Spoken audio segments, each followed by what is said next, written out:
Bom, então vamos para o segundo momento, né? E antes da gente começar aí com o Vygotsky, o Matheus, ele está querendo saber a relação, né, Matheus, existente entre essas emoções e a ansiedade, certo?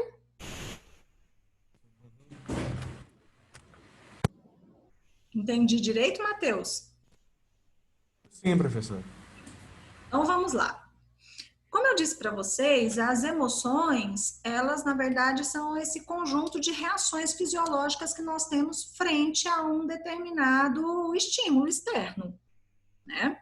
Agora, a ansiedade, ela é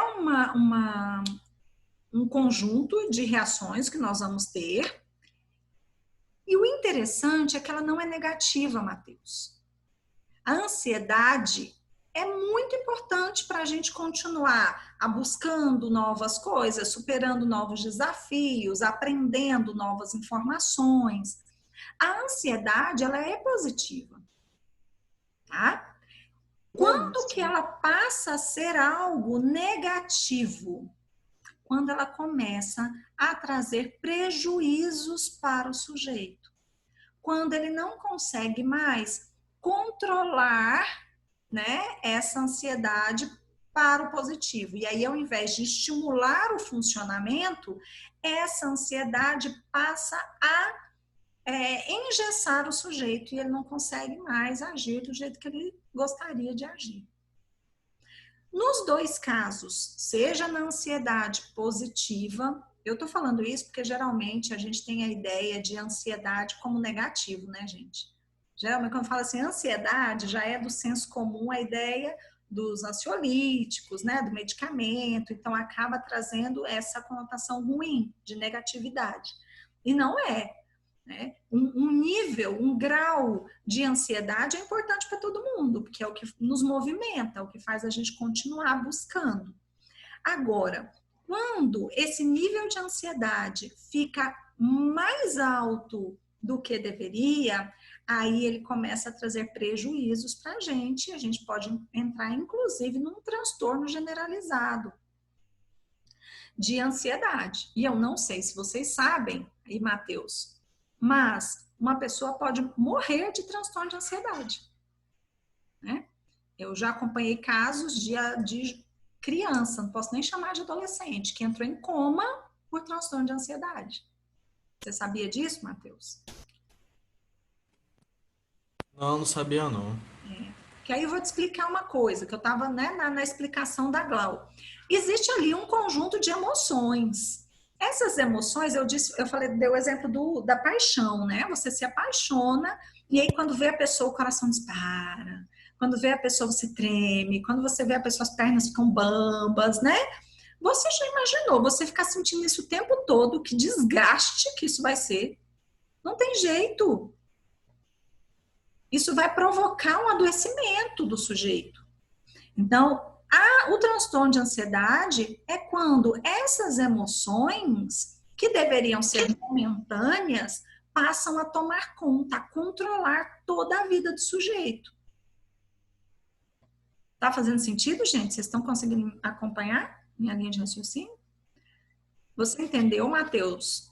Eu, Tá dando para entender, sim. Seguindo sim. eu respondi a sua pergunta, Matheus? Sim, senhora. Aí, vamos pensar, Matheus, na ansiedade no contexto de aprendizagem. Teve uma coisa que eu observei que eu achei muito interessante. Assim, vou perguntar para vocês, não é para vocês responderem, não, mas é para vocês pensarem, tá? Vocês lembram, assim, como é a relação de vocês com prova? Não estou perguntando no remoto, não, estou perguntando no presencial mesmo. Tem alguém aqui que, nossa, que sente mal em época de prova?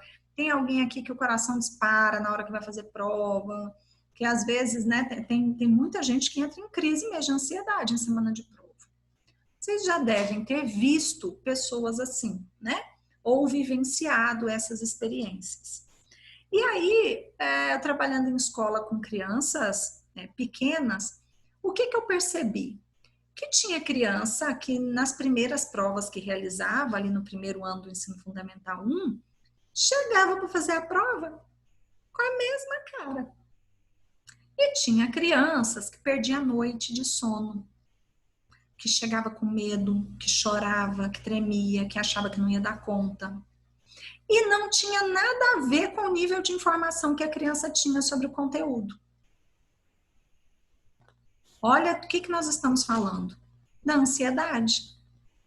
Nós estamos falando que em algum momento essas crianças aprenderam a se relacionar com o estímulo prova de uma forma diferente. E aí, a emoção está presente no processo de cognição? 100%. Seja no processo de aprender algo, na relação que estabelece com o professor, por exemplo, ou com a turma, seja em perguntar algo. Se eu sou aquela professora que quando alguém pergunta alguma coisa, né, esculacha com o menino, você acha que o menino vai querer me perguntar alguma coisa? Ele vai ter medo, né? E aí, o medo que ele sente, coração disparado, só com a ideia de me perguntar alguma coisa, já vai prejudicar o processo dele de aprendizagem. Enquanto que, se um aluno sente confiança em me perguntar algo, o processo de aprendizagem dele já vai receber aí, ó, um impulso. Por quê? Porque ele sente confiança em tirar a dúvida. Não vai ficar prejudicado o processo dele de aprendizagem pelo medo, pela insegurança. Então, tem aqueles sentimentos, né, aquelas emoções que são do próprio sujeito, que é autoestima, autoconfiança, né, e falar o que pensa e perguntar sem ter medo da reação dos colegas, sem ter medo da reação dos professores. E tem aquele também que aprendeu de alguma forma a reações negativas referente a essa etapa do processo de aprendizagem.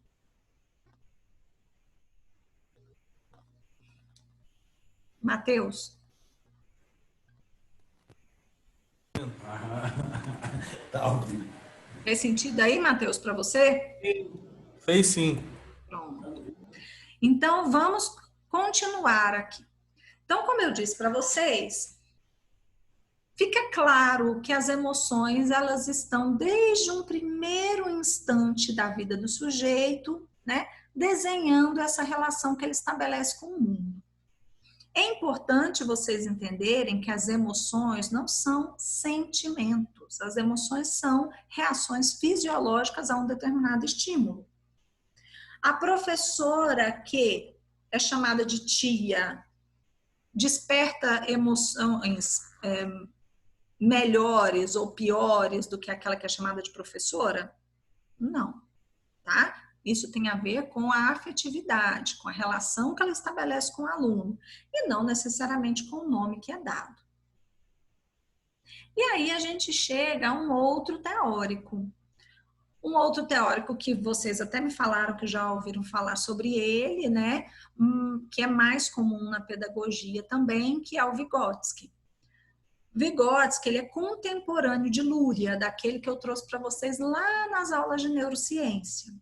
E assim como Luria, né, ele também entendia esse sujeito dentro do aspecto sócio-histórico, do aspecto da relação desse sujeito com o mundo que ele está vivendo naquele momento.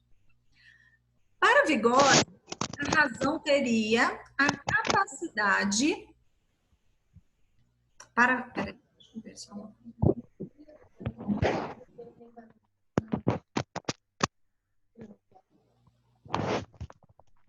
Nossa.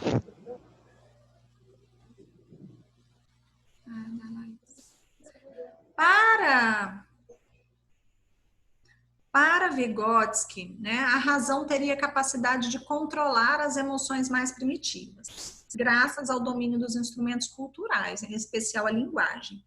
Então, Vygotsky já traz uma outra concepção. Ele fala assim, olha, conforme você vai desenvolvendo, né, a razão, a capacidade de pensar, você pode escolher essas emoções que você está sentindo. Por quê? Porque você pode começar a verbalizar o que você está sentindo.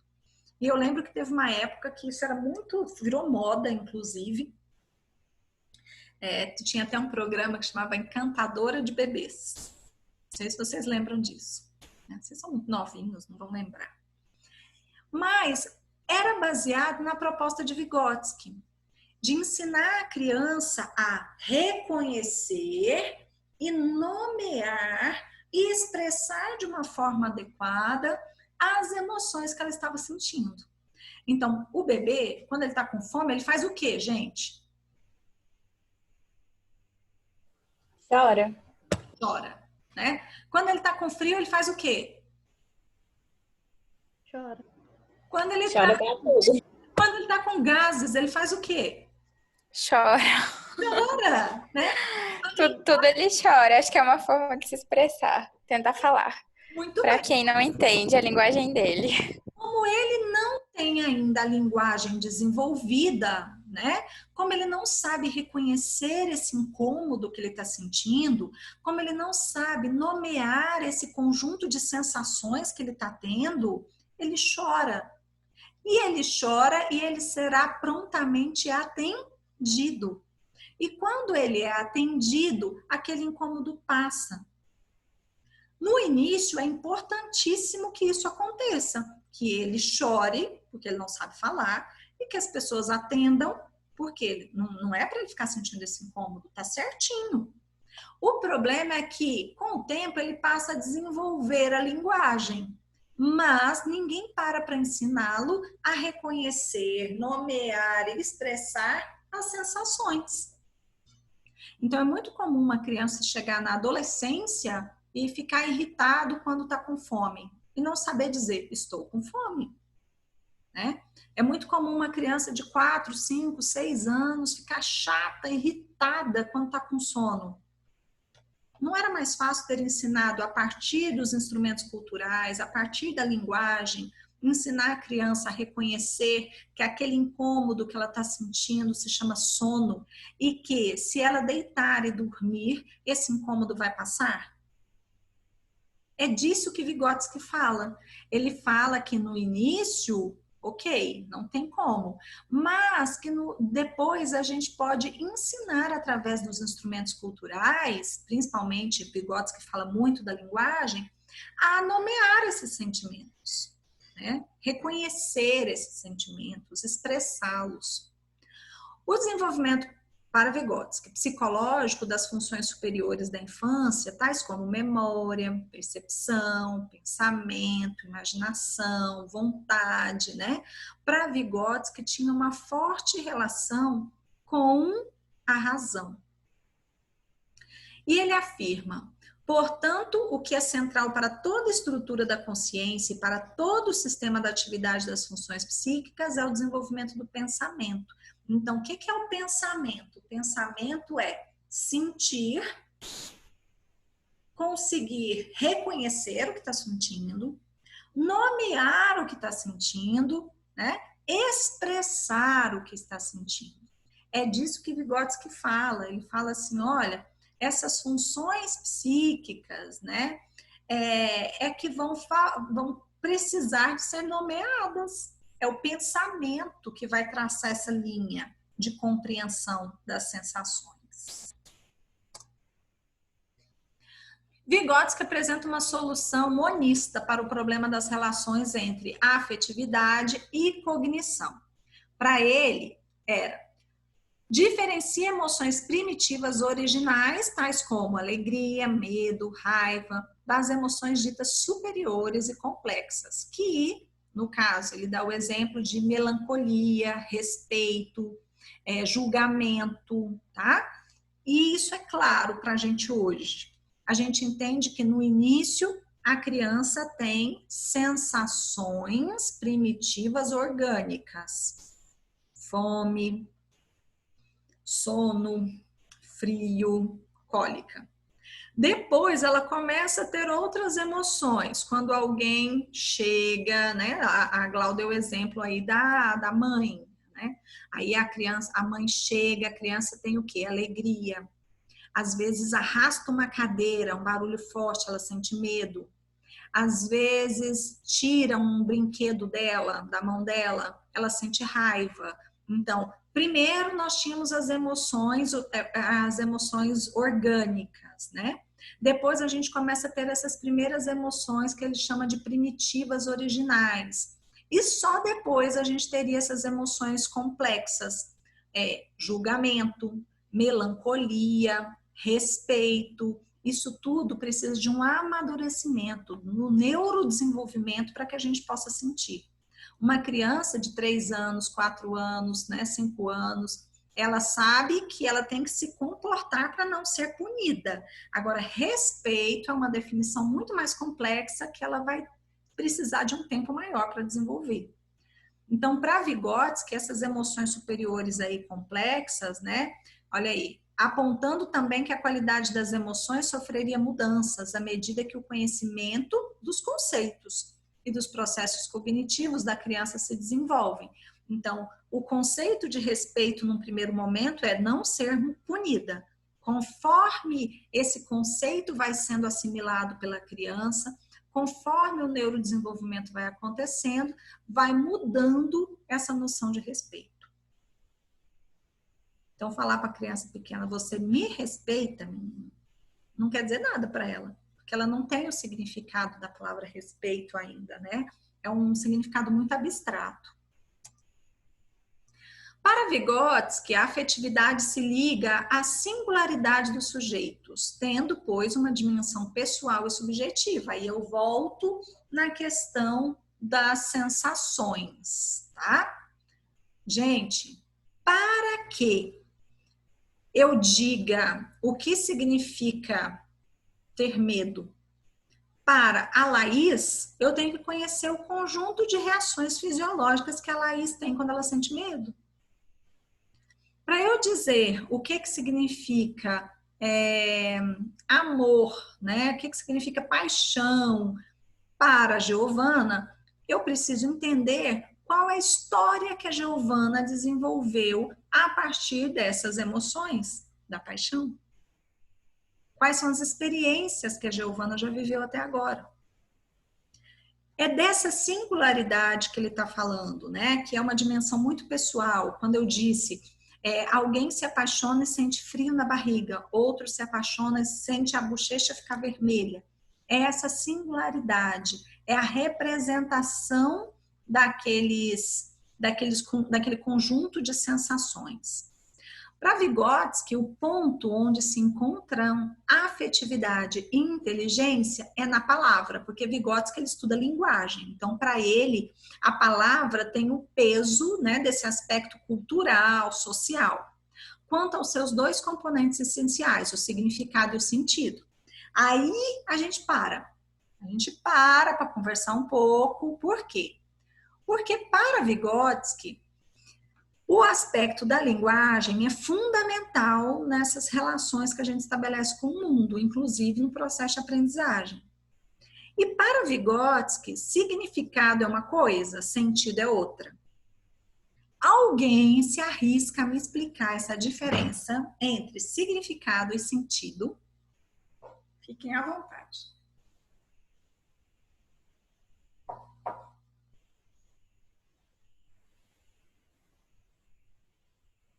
Arrisca, gente, vai.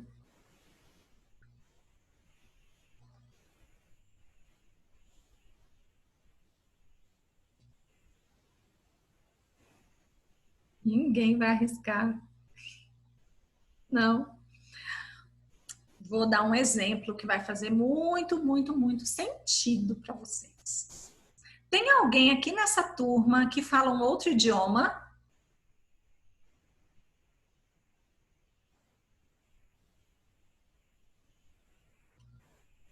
Não é possível, gente. Tem a Delfina.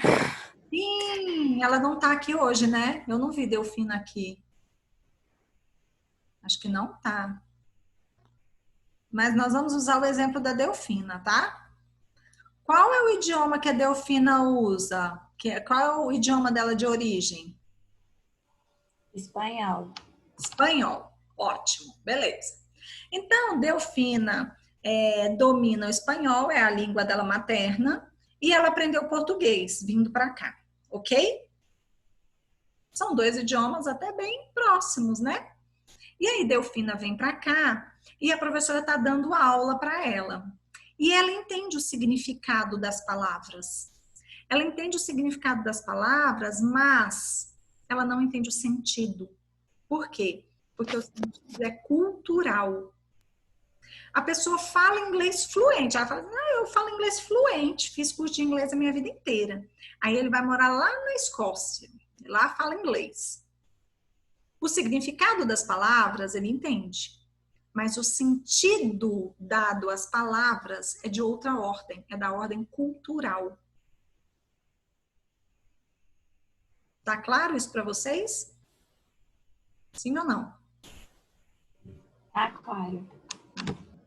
Então, para Vygotsky, gente, esse é um fator extremamente importante. É no sentido que vai associar a afetividade. É no Ô, sentido... Núbia, Oi. desculpa te interromper. Só para te confirmar se foi isso que eu entendi. No caso que ele fala, é que a pessoa pode falar sobre os sentimentos e não sentir eles. Tipo isso? Nesse caso ele está falando da linguagem mesmo, da linguagem. Sim, desculpa, foi só um exemplo. Tipo, falar um idioma e não entender, ou falar sobre algum assunto e não sentir ele de fato, não entender ele de fato, saber o significado. Porque para Vygotsky, o significado ele é cultural. Não é só da questão do significado, o sentido é cultural, não é só o significado da palavra, né? Vamos pensar aqui, dentro do Brasil mesmo, eu acho que eu até já conversei isso com vocês no ano passado. Eu acho que a gente usou a palavra gambiarra, vocês lembram disso? Que aí a gente foi falando o que significava gambiarra em cada estado. Não lembram? Eu acho que o Matheus... Professora, Eu lembro que você usou algum exemplo, mas não lembro a palavra. E se eu não estiver enganada, a palavra era gambiarra. E aí cada um foi falando o que significa gambiarra para você. Gambiarra é uma palavra, se você pega lá o significado, tem um significado. Agora, o sentido da palavra, em cada região, em cada contexto cultural, vai ter um sentido diferente. É isso que Vygotsky fala. Ele fala que esse ponto de encontro entre afetividade e inteligência é na palavra. A inteligência, gente, é o significado. Eu aprendi o significado, né? Mas a afetividade é o sentido da palavra. Esses dias eu passei por um restaurante, eu não vou lembrar qual agora, e tinha uma parede enorme com várias palavras goianês. Né? Várias palavras assim que são utilizadas pelo goiano. Se você consegue ler a palavra, né? Você até tem o significado da palavra, é inteligência. Agora, o sentido da palavra é do âmbito cultural, é dessa afetividade, certo?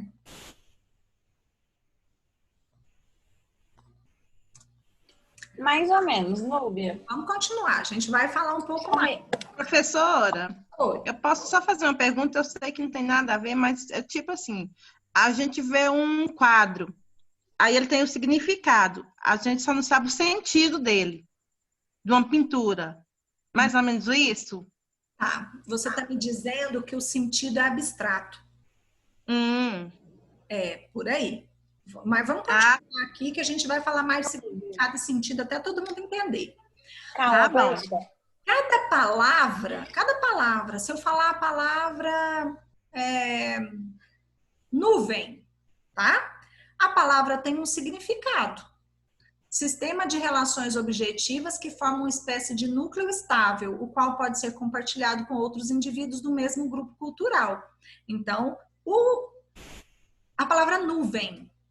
Nuvem é uma aglomeração de partículas de água que sofreram condensação.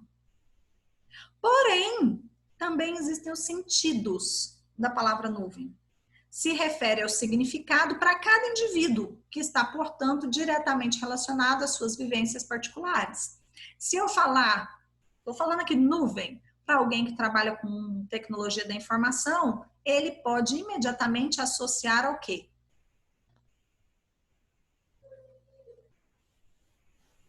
um espaço virtual que a gente armazena informações. Não tem nada a ver com o significado da palavra nuvem, mas tem a ver com o sentido que ele atribuiu à palavra nuvem. Deu para entender agora. É tipo, o significado é algo geral e o sentido é particular, tipo isso. Isso, o significado é do indivíduo, e que vai estar relacionado com as vivências particulares de cada um. Então, eu conheço o significado das palavras em inglês. Só que quando eu estou lá dentro daquela cultura, eles atribuem significados, ok, mas eles atribuem também sentidos. Então, nem tudo eu vou entender. Porque às vezes eles vão usar uma palavra com um sentido completamente diferente do significado. E só vai fazer sentido para eles lá. Ficou claro agora, gente? Agora ficou. Sim, ficou bem claro. Então, a palavra, ela reúne 3 coisas. Ela reúne subjetividade, né, intersubjetividade. Ela reúne razão, emoção. E ela reúne também a afetividade e a cognição. Na mesma palavra, eu vou ter tudo isso. Vygotsky fala assim, não existe nada mais importante do que a palavra, mas ele entende que a palavra é carregada de emoção, de afetividade, de significados para o sujeito, dentro de uma cultura que ele vive. E aí a importância, inclusive, das relações escolares, do contexto escolar. Porque no contexto escolar, a criança vai atribuir novos sentidos às palavras, novos sentidos às experiências, que são sentidos diferentes do núcleo familiar dela. Então, constituindo relações de complementariedade e não de causalidade ou alternância, né? Como pretendia Vallon. Então, Vallon tinha uma ideia de palavra que Vygotsky vem e fala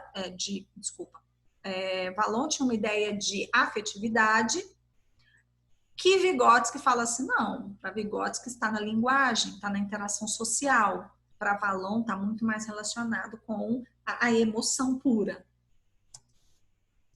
Bom, até aqui.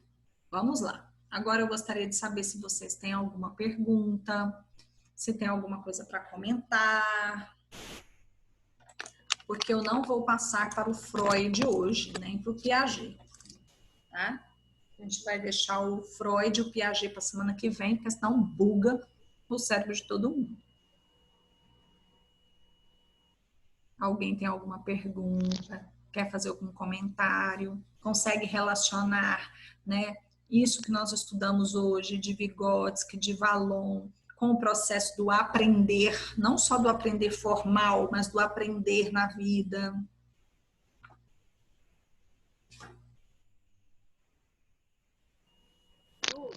Oi, Ana. Oi, a senhora tá me escutando? Tô. Então, no começo do ano a senhora comentou sobre bolacha, Biscoito. que aí tinha até falou que o esposo assim, ó, comentou com o Matheus sobre o que era cuscuz lá para eles, né? Eu sabia que eu tinha falado isso, Leidiane. Obrigada. Foi bem isso, por nada. Oi, eu sabia que eu tinha usado o Matheus de exemplo, gente, na história. A gente falou de gambiarra, a gente falou de cuscuz, né? Lembrou agora disso, Matheus? Kelly? Eu lembro, professora, foi. Aí eu falei, o que significa cuscuz? Se eu perguntar o que é cuscuz para a Kelly, Kelly, você que é do Maranhão, não é? Oi, sim, sou eu. O que é cuscuz para você, Kelly?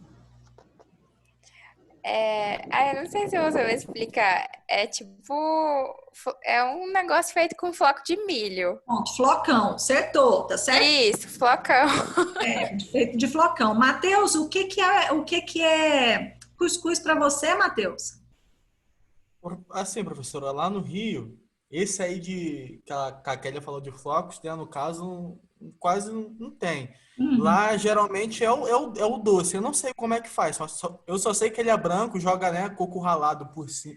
Coco ralado por cima. De arroz. Né, de arroz. Flocão de Agora arroz. eu lembrei do exemplo. Ele é feito com tapioca, ele é feito com tapioca grossa, de bolinha, e aí você umedece ele com leite de coco, né? Feito natural. Aí depois você coloca leite condensado, põe coco ralado, e não tem nada a ver com o cuscuz da Kelly. Então, quando eu falo cuscuz, a palavra é a mesma. Então, tem aqui, ó, precisa de inteligência para entender a palavra cuscuz e fazer uma imagem mental da palavra cuscuz. Agora, essa imagem mental, ela é individual, porque ela tem um sentido da palavra. Então, o sujeito aprendeu português. Ele aprendeu português e ele aprendeu o quê? Cuscuz, né? É feito de flocão de milho. Geralmente salgado, né? Tirando Pernambuco, eu acho que todo o restante utiliza como salgado. Mas, quando ele chegar lá no Rio e pedir um cuscuz, ele vai descobrir que ele tem a inteligência preservada, mas ele ainda não faz parte do grupo. Não faz parte do grupo porque ele ainda não sabe o que é o cuscuz para o carioca. É tipo, a minha mãe foi outro dia comprar galinha e aqui o pessoal chama galinha caipira e a gente chama galinha da terra. Aí ela falou e a moça não... Isso, ela falou e a moça não entendeu. Ela ficou, galinha da terra? Uhum, isso mesmo. E aí eu criei minha filha, né, em Natal. E aí o pediatra virou para mim quando ela começou a comer e falou assim: agora, mãezinha, você vai dar para ela arroz de leite. O quê? O que é isso, meu Deus? Arroz de leite? Porque para mim, arroz feito com leite é arroz doce, né? E eu pensei, por que eu já vou dar arroz doce para a menina? E arroz de leite para eles é um arroz que você vai fazer e vai ficar bem molinho, cozido no leite. É, São professora. sentidos diferentes para um mesmo termo. Para eu saber o que é arroz e o que é leite, eu preciso ter um cognitivo desenvolvido. Mas para eu entender o que é arroz de leite, eu tenho que ter um sentido atribuído a essa palavra que está relacionada à cultura, que está relacionado à afetividade, à emoção que desperta aquela palavra. Fala, Matheus. Professor. Peraí, o Matheus perguntou. Eu lembro que quando eu cheguei aqui em Anápolis, né? Aí no primeiro dia eu saí para comprar os materiais, né, da faculdade. Aí eu fui na papelaria que fala. Aí eu fui e perguntei a menina lá se tinha lick paper. Ela falou, tipo assim, pensei que ela não tinha, né, escutado. Ela falou, como assim? Eu falei, lick paper. Aquele negócio branco que passa. Aí ela, é corretivo? Eu falei, isso daí, mais ou menos isso daí. Só que lá no Rio de Janeiro a gente fala muito lick paper, entendeu? Não fala a palavra corretivo, é difícil de falar lá. Pois é. Sabe do que a gente está falando? Dessa proposta de Vygotsky que ele está falando aí para você. Olha, a palavra, ela é carregada de emoção. Ela é carregada de sentido. Ela não é só o significado. O significado é do cognitivo, né? O significado é a sua capacidade, né? Seu coeficiente de inteligência. É a capacidade de entender o significado de uma palavra, de nomear, de classificar, de catalogar. Agora, a palavra não é só isso. A palavra também é o sentido atribuído a ela. Quem é? É a Andréia que ia falar? Sim. Você falando, professora, eu fui comer uma acarajé, aí o rapaz perguntou, você quer quente ou frio? Aí eu, como eu não conhecia, eu falei, eu quero quente. Só que era muita pimenta. Eu não consegui comer. Eu não entendi o significado, né? Você entendeu o significado, acarajé. Entendi, só não entendi o sentido. Uhum. Você sabe o que é quente e frio, mas você não sabe usar esse termo dentro daquele contexto cultural. Porque isso é muito da Bahia, né? Salvador. Alguém me perguntou alguma coisa aqui no chat? Professor, eu tenho uma dúvida sobre o seu... você falou que era enviar a partir... enviar até amanhã, dia 30, por a data... eu coloquei até dia 5, meu amor, mas assim, o ideal é que você mande o pão o mais rápido que você puder, tá bom? Só pode enviar até dia 5, não pode enviar depois do dia 5. Eu acho que eu coloquei lá até dia 5. Se quiser enviar ontem, hoje, né? Ótimo, fica livre já. Tanto que eu coloquei lá para a atividade de hoje, Não, gente, não tem como estar com dificuldade de fazer mapa mental, não. Você vai pegar as principais palavras, né, que estão no que vocês estudaram para a prova e colocar. Não estou pedindo nem o significado. Eu estou pedindo apenas os termos que a gente estudou ao longo do primeiro ciclo. São palavras. Olha só, mapa mental é isso. É você pegar as palavras e linkar uma palavra com a outra. Eu não pedi mapa conceitual. Mapa conceitual é pegar as palavras e atribuir o conceito de cada uma. Eu estou pedindo só para pegar as palavras-chave e fazer a ligação entre elas. Só isso. Não tem mais nada. Professora. Ixi, mãe, não. Eu uso uma missão, né? A Lua mandou mensagem pra mim. Eu fui em casa na segunda-feira pra tudo isso pra ela. E eu não peguei. Eu desliguei aqui o da Laís, porque eu acho que ela não estava falando comigo, né? Pelo menos eu acho que é isso. Quem é que me chamou? É o David. Eu entendi errado então, professor. Eu fiz o mapa conceitual. Depois Tem problema? Pode manter? Eu posso manter ele ou tem que fazer outro? Vamos lá. Olha só. Você fez o com as palavras e significados. Sim. Eu coloquei as palavras-chave e coloquei o significado também. Você fez mais do que eu pedi. Ótimo! Parabéns! Beleza. Professora, eu também. Obrigado. Ótimo. Vocês não estão errados, não. Tá ótimo. Eu também fiz. Pode colocar lá desse jeito, tá? Professora, eu também fiz. Tá, Andréia? Põe lá desse jeito. Agora, a atividade era mais simples do que isso. A atividade era para desenhar o mapa, fazendo a ligação entre as palavras, entre os termos. Mas tá ótimo, já fez, posta lá e tá ótimo, tá tranquilo, né? Então, por isso que eu tô falando que não dá para reclamar da atividade, porque a atividade, assim, né, mais simples do que isso, é até maldade valer tanto ponto. Núbia. Oi, Bárbara. Uma pergunta rapidinho, que acho que não vai dar tempo de você responder. Você podia explicar um pouquinho mais sobre essa relação aí de Vygotsky de Vallon, de complementariedade e causalidade? Eu não entendi muito essa frase aí do slide. A gente vai fazer o seguinte, Bárbara, na semana que vem a gente começa por essa frase, porque agora já tem menos de 1 minuto. Pode ser assim? Tá bom, pode ser. É por isso que eu falei que eu não ia acrescentar mais um autor hoje, porque realmente é complexo, tá? Na semana que vem eu vou postar um artigo que vai falar sobre Vallon e sobre Vygotsky, sobre essa questão da afetividade, para ser a atividade de aula pré-síncrona. Tá bom, Bárbara? Acho que vai ajudar também um pouquinho a esclarecer mais. Quando chegar na aula, eu finalizo isso aqui com vocês antes de começar Freud e Piaget. Tá bom? Tá bom. Gente, muito obrigada pela participação de vocês, né? Pela companhia aqui nessa noite de aprendizagem. Beijo no